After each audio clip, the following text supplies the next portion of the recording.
All right, so we've got a really interesting deep dive lined up today, all about that Japanese Grand Prix qualifying session. Yeah, lots to unpack. You guys sent in some really cool reports from F1 blogs focusing on Suzuka, right? Saturday, April 5th, 2025. So that's the one, the qualifying session, yeah. Qualifying, big one. Yeah. And of course, we have to talk about the race day forecast. Oh, yeah. Can't avoid that, can we? The big question on everyone's minds right now. Absolutely, yeah. But first, let's rewind back to qualifying itself. I think what really struck me going through these F1 blogs reports was the weather. Yeah. I mean, Friday was glorious, wasn't it? Perfect. Absolutely perfect. Sunshine, warmer temperatures. Ideal for those long runs, getting all that data. But come Saturday, things took a bit of a turn, didn't they? Yeah, it was a noticeable shift, wasn't it? Cooler for sure. Air temperatures down around that 13, 15 degrees Celsius mark. And windy. Oh, yeah. There was a bit of wind whipping around, up to about 11 kilometers an hour, they were saying. Ain't that ideal? It really does make you wonder how much of that Friday data was actually usable, you know? Exactly. When the conditions change that much, it really throws a spanner in the works, doesn't it? Yeah. Especially when you think about tire management. Yeah, absolutely. I mean, getting those tires into the right window is so crucial. And according to F1 blogs, there was a lot of talk about how this cooler but dry weather might shake things up in qualifying. Ah, so who are the favorites in these conditions? Well, based on what we saw in 2024, there was a thought that Mercedes and Aston Martin might have an edge. Ah, because they're good at warming up their tires quickly. Exactly, yeah. Their designs tend to be really good at getting that heat into the rubber early in the lap, which obviously in a short qualifying session, like, this is a huge advantage. A big advantage, yeah. RB as well seemed to have a good handle on it with their 2025 car. Okay. But then you've got the Suzuka factor. It's a driver's track, isn't it? So there's always that thought that maybe qualifying isn't quite as crucial here as it is at other circuits, especially when you've got this, you know, this potential rain on Sunday looming over everything. Oh, that adds a whole other layer of complexity, doesn't it? Absolutely. Teams might be willing to sacrifice a little bit of Saturday pace if it means they're in a better position for a wet race on Sunday. Oh, that's really interesting. So are you saying that some teams might have been playing the long game even in qualifying? Possibly. Yeah, it's all about maximizing your chances come race day, isn't it? Absolutely. All right, so let's jump into the qualifying session itself. Q1. What were the initial impressions? Well, when the lights went green, track temperature was sitting around 15 degrees Celsius. Track surface a bit warmer, over 35. Okay. That wind we talked about was definitely a factor. Drivers were talking about how it was affecting the balance through those high-speed corners.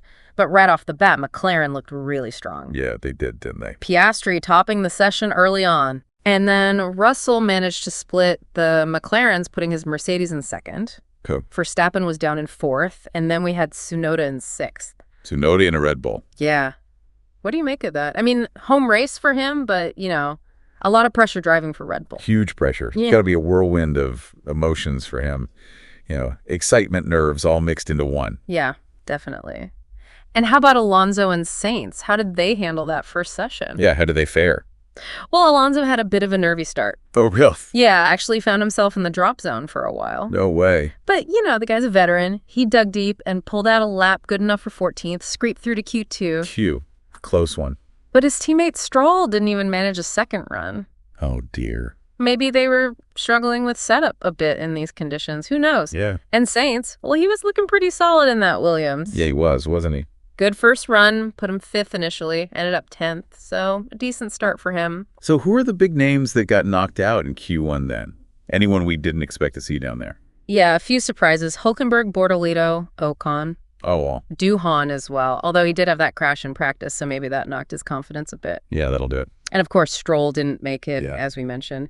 Also, there were reports of Hadjar having some issues in the cockpit. Oh, no, really? Yeah, not ideal, is it? Qualifying when you're fighting for every 10th of a second and you've got something going on in the cockpit must have been really frustrating. Absolutely. So yeah, a bit of a mixed bag in that first session. Yeah, it was, wasn't it? Some usual suspects down at the bottom, but also a few surprises. Definitely. All right, so let's move on to Q2. Things start to heat up here, don't they? Yeah, the pressure's on. Everyone wants a spot in that top 10 shootout. And McLaren picked up right where they left off. Norris setting the early pace. Okay, so still looking strong. Yeah, they were flying. But then we had a bit of drama. Uh-oh. What happened? Red flag. Red flag? Yeah, fire on the grass beside the track. Oh, wow. Apparently it was the 5th one of the weekend. Seriously, 5 fires. That's crazy. Yeah, they were saying the conditions were so dry off the racing line, any little spark from the cars was enough to set things alight. Wow, that's incredible. So what happened after the red flag? Well, when the session got going again, both SAINZ and ALONSO found themselves in a bit of trouble. Oh, no. Yeah. Back in the drop zone. Yeah, provisionally they were out, so they needed to find some time on those second runs. So all to play for. Did they manage to pull it off? Unfortunately not. Neither of them could improve enough. Oh, no. SAINZ ended up 12th and ALONSO 13th. So close, but no cigar. Yeah, it was a tough one for them. They were joined on the sidelines by Gasly, Lawson, and actually Tsunoda as well. Tsunoda, he didn't make it through. No, he had a bit of a shocker. Actually, his teammate Lawson outqualified him. Oh, wow. Interesting. So Lawson beating Tsunoda in the same car. Yeah, makes you wonder, doesn't it? It does. Do you think Lawson's got a driving style that's particularly suited to these cooler, grippier conditions? Or could it be down to setup? It's hard to say for sure, but it's definitely food for thought, isn't it? I mean, Lawson's clearly got the pace. He's got the talent, that's for sure. Yeah. Okay, so that brings us to Q3, the big one. Who were the 10 drivers left standing? Okay, so we had the 2 McLarens, obviously Norris and Piastri, the Ferraris, Leclerc, and Antonelli. Antonelli making it into Q3 again. He's really starting to make a name for himself. He is, isn't he? Really impressive to see how quickly he's adapted to F1. Then we had the 2 Mercedes, Russell and Hamilton, Verstappen for Red Bull, Albon in the Williams, surprisingly, Hadjar for Red Bull as well, and Bierman. Wow, so quite a mix there. Yeah, it was interesting to see Williams and that second Red Bull up there challenging the usual suspects. So how did it all play out? Who drew first blood in the battle for pole? Well, Russell set the early benchmark, putting Mercedes on provisional pole. Okay, so Mercedes looking strong. But then Piastri went out and just absolutely demolished the track record. It was an incredible lap. So McLaren looking like they might lock out the front row. It was on the cards, yeah. But then Verstappen. Of course, Verstappen. He always seems to find that little bit extra when it matters most. He's so good under pressure. He didn't set the fastest time in any of the individual sectors, but he just put it all together perfectly. A complete package. And he snatched pole from Piastri by just 0.04 of a second. 0.04? Wow, that's close. Yeah, incredible, isn't it? Norris ended up 3rd, so a McLaren sandwich with Verstappen right in the middle. Wow, what a qualifying session. So what were the drivers saying afterwards? Well, Verstappen sounded pretty happy. He was particularly pleased with his first run in Q3, but he did say he felt he left a tiny bit out there on his final lap. Oh, dear. That's not good news for the rest of the field, is it? Not really, no. Norris said they got the balance absolutely spot on, and he felt he pushed to the limit. And Piastri, well, he was naturally a bit disappointed to miss out on pole by such a small margin, but you could tell he was happy to be in the fight. He said Verstappen just did a great lap. Fair enough. But now the big question, the one everyone's been waiting for, the race day forecast. Yeah, it's not looking great, is it? Uh-oh. Rain. Lots of it. No, really. Yeah, heavy rain expected in the morning, potentially easing off to showers by the time the race starts. So a wet race at Suzuka. It's looking likely. Wow.